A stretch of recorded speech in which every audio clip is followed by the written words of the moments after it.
So hey everyone, today I want to talk about body image in different cultures. Most specifically, body image in Asian and American cultures, because those are the cultures that I represent. So the American side of me is from my father. He's from Chicago, go Chicago sports. And the Asian side of me is from my mother. She's from Thailand. So I grew up eating a lot of really great Thai food. It's Thai food that I really missed when I came to college. So I was really excited to come back for my first fall break. I was sitting down for my first meal, and then my mom turns to me and says, "Your face looks better." And I said, "Better? Did it look bad before?" "Yes." So I think my face did slim down a little bit. I was getting used to the stresses of college, being in a new place, and also my body wasn't exactly agreeing with Leutner dining hall food. But I thought it was a funny story, so I posted it to Facebook.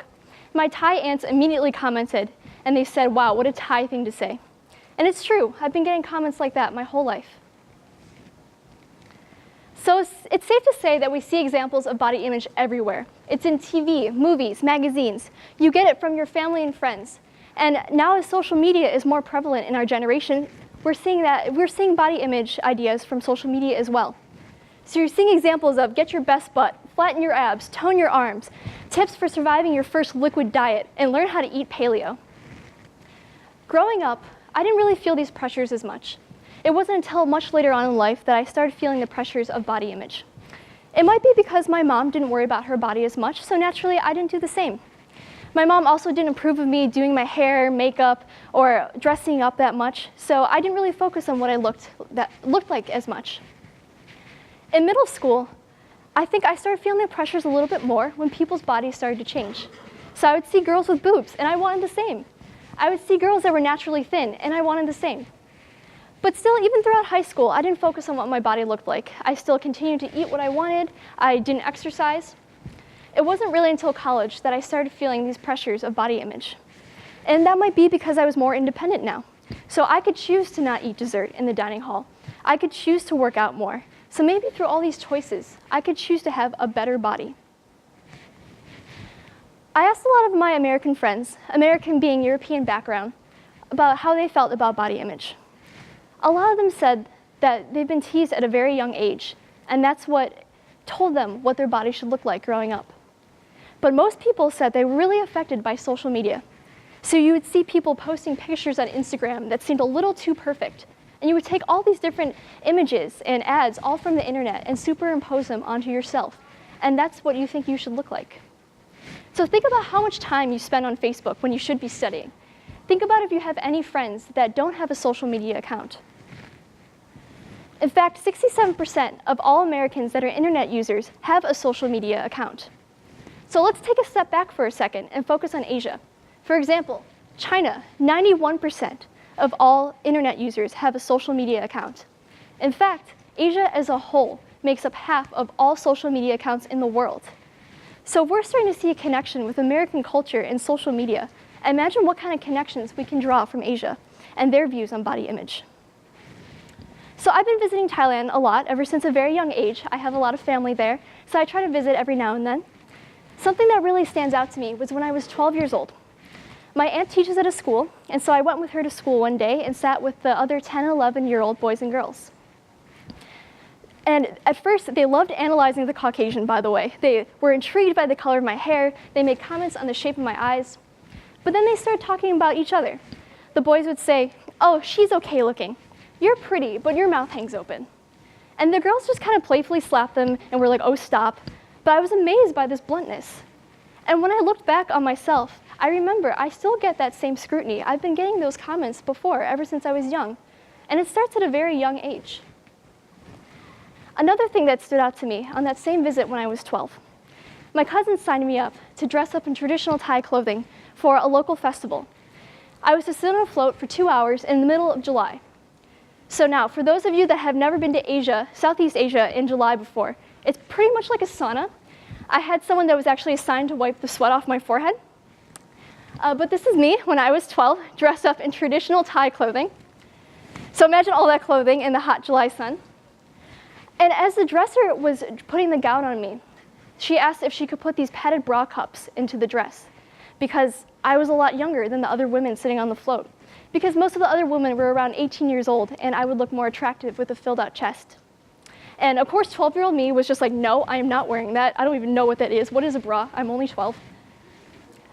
But that's just kind of where it starts, at only 12 years old, dictating how our bodies should look. According to a study done by UCLA in 2007, Asian women reported having the lowest levels of body satisfaction compared to those of European, African, or Hispanic heritage. A lot of it is because we have very extreme ideals of what an Asian female's body should look like. But comparing this back to America, on the left you see a lingerie ad from America, and on the right is a Korean ad, both retouched, creating a very unrealistic ideal of body image that leads to this lower satisfaction. Moving more into Asian culture. So we see celebrities with the very thin body ideal. We're seeing magazine covers, ads. One that I specifically want to point out is in the upper left-hand corner. It's a skin whitening ad. And that's something very common in Asia, the need to have a very pale complexion. So in fact, when I just visited Thailand this past summer, we visited a family friend who owns a beauty salon. And the first thing she says to me is, Elle, your skin is so beautiful, it's so pale. How did you get it that pale? And I said, I'm from Cleveland. But she said she wanted to give me a free facial. She said, I can help you get rid of your freckles. And I said, oh, great, less work for my makeup. She warned me, though, before getting the facial, that most women come in for weekly treatments and that it may not be as effective just getting one treatment. I still said, that's fine, free facial, I'll do it. So after I got the facial, I looked in the mirror, and she was right. Pretty much every freckle was still there as far as I could see. But I was amazed that women spent money and time every single week just to lighten their complexion. So I want to share a quote that one of my friends told me when I was asking my Asian friends to share stories with me. Koreans are notoriously frank and honest. It's rare that I ever meet a Korean person from Korea and they don't mention my physical looks. So rare, in fact, that I can't remember the last time anyone didn't mention it. Even those who are westernized may mention it as well. Most of the time, I've gotten positive reviews of my body. I know that they mean well, but just as much as I can't remember anyone not mentioning my looks, I also can't remember anyone asking about what I'm studying in school or am interested in. My mom doesn't like my jaw. She thinks it looked much better when I had a severe overbite. Apparently, my jaw was V-shaped, which is desired in Eastern beauty standards. When I got my overbite fixed, she threatened to take me to a surgeon so that I could get my better jaw back. So this was a common theme that I saw in a lot of my Asian friends' stories. So not only the need to be very thin and very pale, but also knowing that plastic surgery was always an option if you wanted to take it. So there are two more contradictions that I want to discuss that play into body image. One of them is that Asia has a huge food culture. So these are some pictures from Thailand, and food is everywhere. It's very cheap and it's very good, which is kind of a bad combination. But at the dinner table, you're constantly pushed to eat more food, because that's what the food culture is like in Asia. But then at the same time, you're being told, oh, you're getting a little fat, or you're not as skinny as you used to be. So it's a very confusing contradiction that many Asian women, both men and women, have to live up to. And the second contradiction is caused from Western influence onto Eastern culture. I already mentioned the need to be pale. It's very easily attainable here because we don't really see the sun that often. But here, they also want to be curvy. In Asia, they want to be thin. So as an Asian American living in America and having to deal with all these contradictions, it gets very confusing as to what type of body image you're supposed to be looking up to. And extend that to any other culture. We see so many things in the media that say, be thin, be fit. But then we see things that say, it's okay to not be thin, it's okay to not be fit. And it's very hard to listen to all of these different conflicting views. So we're moving towards a more positive view of body image. For example, companies like Aerie are no longer retouching their models. Celebrities are speaking out and saying that no one else has the right to judge your body. I mentioned before, when I went to college, I felt very independent and I wanted to make my body look better. But there was a side effect to that. I also felt much healthier. So I thought, I want my goal to be healthy. I want to feel good. And it was less about what I looked like. So that was the takeaway I had from that experience of trying to improve myself and be healthier.